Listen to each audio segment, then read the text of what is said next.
Atlantic Canada was making significant progress addressing both demographic and economic challenges before the emergence of the COVID-19 pandemic. The number of immigrants settling in the region was on the rise. The number of international students studying at our universities and colleges was growing steadily, fostering a new pool of talent for local industries. In most of the region, the population was growing, as was the size of the workforce. And also in most of the region, provincial governments were on a relatively strong fiscal footing. Now the region faces a new set of challenges, or at least the old challenges with a new level of complexity. Let's discuss a few related to the workforce.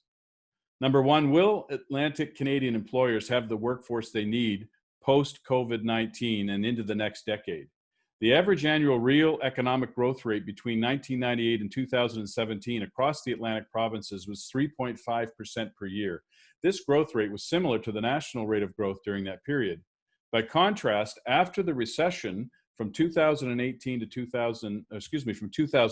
2018, the average annual rate of growth was only 0.8% in Atlantic Canada, while across the rest of Canada, it had rebounded to more than 2.5% per year. So what happened? It has become clear now that the tightening workforce in Atlantic Canada has become a barrier to economic growth. The big exception is Prince Edward Island. It is important to point out that Prince Edward Island outperformed the other Atlantic provinces with an average annual growth rate of 2% between 2010 and 2018, and that is directly correlated to its significant expansion of immigration starting in 2010. The rest of Canada came out of the 2008 recession facing a tight labor market as well, but the growth in born in Canada workforce was slowing, and by 2013 it peaked across the country at 14.5 million people. After 2013, the number of people in Canada's workforce that were born here started to actually decline. The good news is that immigrants made up more than the slack. Between 2013 and 2019, over 1 million immigrants joined the Canadian workforce, more than offsetting the small decline in the born in Canada workforce.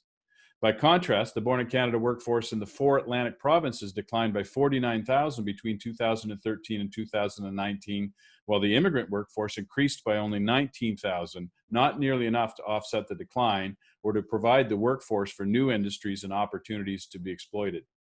So what we need to do is we need to ensure that Atlantic Canada moving forward has the supply of workers to meet labor demand, and the federal government and provincial government should commit to increasing immigration levels similar to the rest of Canada, boosting the number of temporary foreign workers to address specific short-term spikes in labor, significantly increase international student enrollment at the region's post-secondary education institutions to boost the local talent pipeline.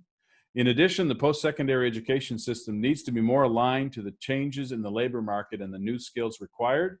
And we do need to continue to look for innovative ways to increase the labor market participation rate among older workers and those who struggle to attach to the labor market, and also the regional dependency on seasonal employment insurance. We need to find ways to reduce that to provide more labor for future growth. Number two, what sectors could be most impacted by labor market challenges post-COVID-19? In the short term, a lot of local service industries such as restaurants, accommodation, personal and business services could see higher rates of unemployment.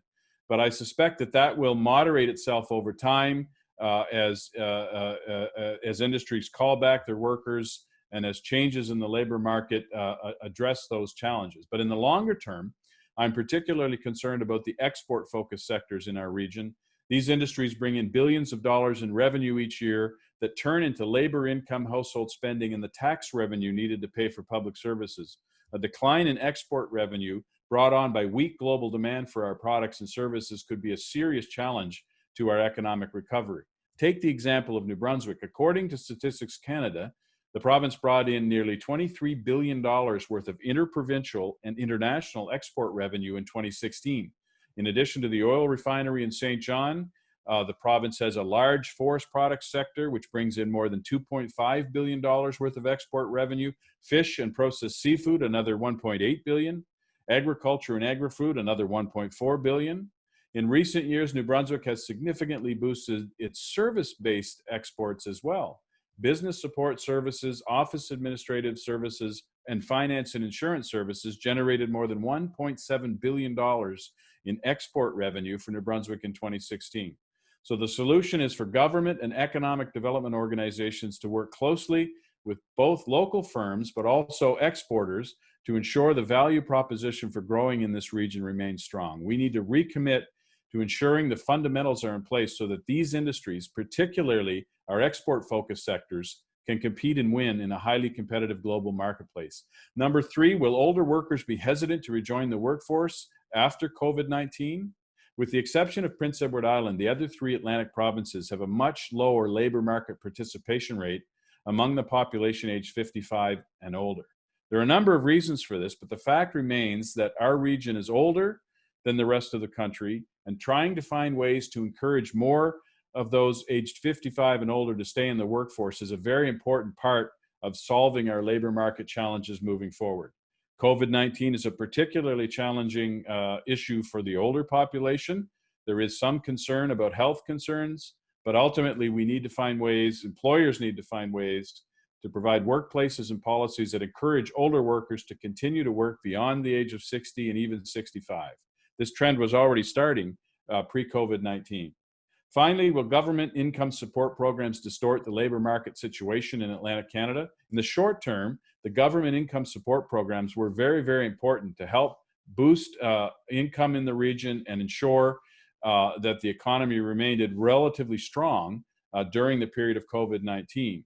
But after, as industries start to recover, we are already starting to hear anecdotal evidence of employees not wanting to return to work. Governments need to ensure that income support programs are not a barrier to people getting back to work across Atlantic Canada. In the longer term, certain regions across Atlantic Canada still heavily rely on the employment insurance program to support a large seasonal workforce, even as local employers can't find workers. Governments need to ensure there is enough labor supply in all regions of the 4 provinces, even in regions where the nominal unemployment rate is well above average due to the large seasonal workforce and the employment insurance program.